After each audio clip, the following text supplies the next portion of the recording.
नवरात्रि में गरबा सिर्फ हिंदुओं तक जब सीमित रखा जाता है तो त्योहारों का विभाजन नहीं करना चाहिए। ये सभी लिब्रांडुओं की लाइनें हैं। जहाँ गंदगी होती है भूत भी वही मिलते हैं, वैसे ही जहाँ काली कमाई होती है अपराध भी वहाँ पनपता है। इस इंडस्ट्री के लोगों को राष्ट्रीयत्व से कोई लेना देना नहीं होता। इन्हें धर्म, संस्कृति, इतिहास इससे खास लगाव नहीं है। ये जो क्रिएटिविटी और कला की स्वतंत्रता की बातें हैं, ये सारी खोखली है। सच्चाई यही है कि बॉलीवुड के भांड कलाकारों को कोई फर्क नहीं पड़ता कि कश्मीर में कितने मासूमों का खून बहा।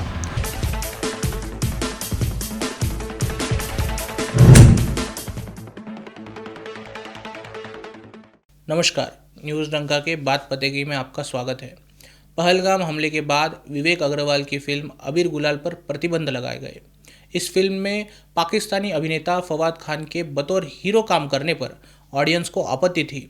पहलगाम हमले के बाद भी 2 दिनों तक अदाकारा वानी कपूर दुबई में फवाद खान के साथ फिल्म प्रमोशन में लगी रही, जिसके बाद फिल्म चाहतों ने इस फिल्म पर, इसकी कास्ट पर काफ़ी आलोचनाएं की और भारत में इसे बैन करवाने की मांग की। फिल्म पर प्रतिबंध लगते ही लिब्रांडू कलाकार प्रकाश राज ने इस बैन पर अपनी नाराज़गी जताई है। प्रकाश राज का कहना है कि ऑडियंस को क्रिएटिविटी की स्वतंत्रता के लिए और क्रिएटिविटी के ऊपर सीमाओं का बंधन नहीं रखना चाहिए। आर्ट के जरिए एकजुटता दिखानी चाहिए, ना कि विभाजन होना चाहिए। ये एकदम लिब्रांडू लाइन पकड़ी है उन्होंने। कभी कला का विभाजन नहीं करना चाहिए, कभी साहित्य का विभाजन नहीं करना चाहिए। नवरात्रि में गरबा सिर्फ हिंदुओं तक जब सीमित रखा जाता है तो त्योहारों का विभाजन नहीं करना चाहिए। ये सभी लिब्रांडुओं की लाइनें हैं। असल में लोगों का ध्यान फवाद खान की फिल्म की ओर तब गया जब वानी कपूर पहलगाम हमले पर एकदम शांत रही, लेकिन विदेश में प्रमोशन में लगी रही, सोशल मीडिया पर इमेजेस अपलोड करती रही। यह ध्यान असल में तभी जाना चाहिए था जब फिल्म बन रही थी। फवाद खान पाकिस्तानी नागरिक है। पहलगाम हमले में जिन आतंकियों ने हमला किया उनमें एक पाकिस्तानी सेना का कमांडो भी शामिल है।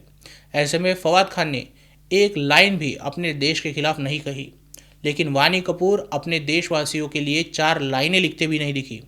जब लोगों ने कॉल आउट किया तब उन्हें पता चला कि भारत में एक जिहादी हमला हुआ है। असल में बॉलीवुड इंडस्ट्री सालों से ड्रग माफिया, जिहादी माफिया, तस्कर लोगों के पैसे से चल रही है। इस इंडस्ट्री का एक उद्देश्य काला पैसा लगाकर उसे सफ़ेद करना भी है। इसमें दुबई के हवाला के नेटवर्क से भी काम चलता है और राजनेताओं की काली कमाई से भी। जहाँ गंदगी होती है भूत भी वही मिलते हैं, वैसे ही जहाँ काली कमाई होती है अपराध भी वहाँ पनपता है।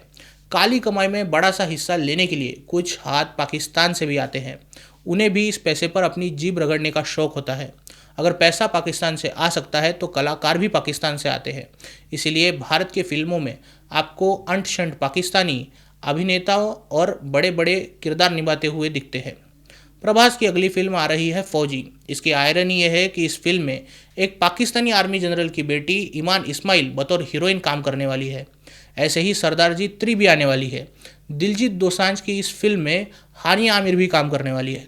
सालों से भारत में कई पाकिस्तानी कलाकार काम करते आए हैं।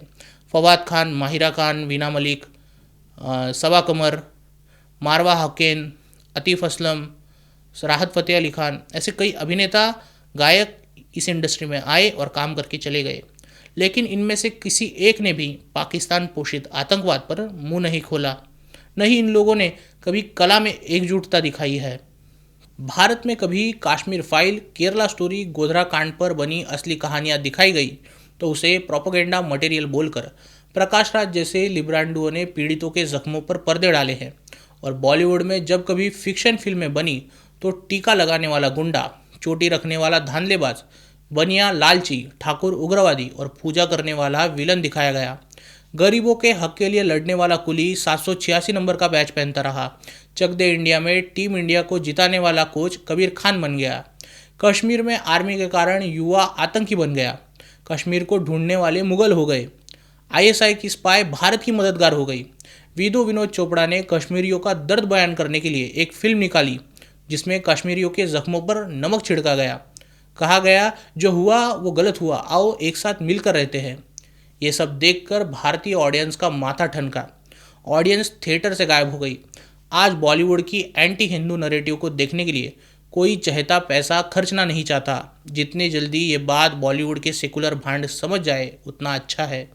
वही पाकिस्तान की फिल्में आप जब देखते हो तो उनमें भी हिंदू देवी देवताओं को गंदी गालियाँ दी जाती है। इन फिल्मों में हम हिंदुओं को हमारे कल्चर को गंदी गालियाँ दी जाती है। वो मुसलमान है, उनकी परवरिश, उनकी तरबियत यही है कि काफिरों को गाली दी जाए। लेकिन भारत की फिल्मों में भी यही देखने मिलता है। कोई पाकिस्तानी कलाकार इस इंडस्ट्री में प्रेम से नहीं आता, वो इस इंडस्ट्री पर प्रेम नहीं करता, उसका लक्ष्य सिर्फ पैसा कमाना है। उस पर पलकर ही अपने डंक मारने के लिए पाकिस्तान कोशिशें करता है, उसे मसलना भी जायज़ है। ये जो क्रिएटिविटी और कला की स्वतंत्रता की बातें हैं, ये सारी खोखली है। सच्चाई यही है कि बॉलीवुड के भांड कलाकारों को कोई फर्क नहीं पड़ता कि कश्मीर में कितने मासूमों का खून बहा। बॉलीवुड के कलाकारों को कोई फर्क नहीं पड़ता कि कितने जवान आतंकियों से लड़ते हुए अपनी जान गंवाते हैं। बॉलीवुड के कलाकारों को कोई फर्क नहीं पड़ता कि कितने बांग्लादेशी और पाकिस्तानी अवैध तरीके से भारत में घुसकर रह रहे हैं। जब तक सैफ अली खान के पीठ में बांग्लादेशी ने छुरा नहीं घुसाया, तब तक आधे से ज़्यादा बॉलीवुड को यह पता ही नहीं था कि भारत में अवैध बांग्लादेशी रह रहे हैं। ये सुरक्षा के लिहाज से बड़ा खतरा है। इस इंडस्ट्री के लोगों को राष्ट्रीयत्व से कोई लेना देना नहीं होता। इन्हें धर्म, संस्कृति, इतिहास से खास लगाव नहीं होता। हाँ, ये लोग अपने फ़ायदे के लिए ऐतिहासिक घटना, धार्मिक और सांस्कृतिक चीज़ों का उपयोग करते हैं, लेकिन वो भी सिर्फ अपने एजेंडा चढ़ाने के लिए।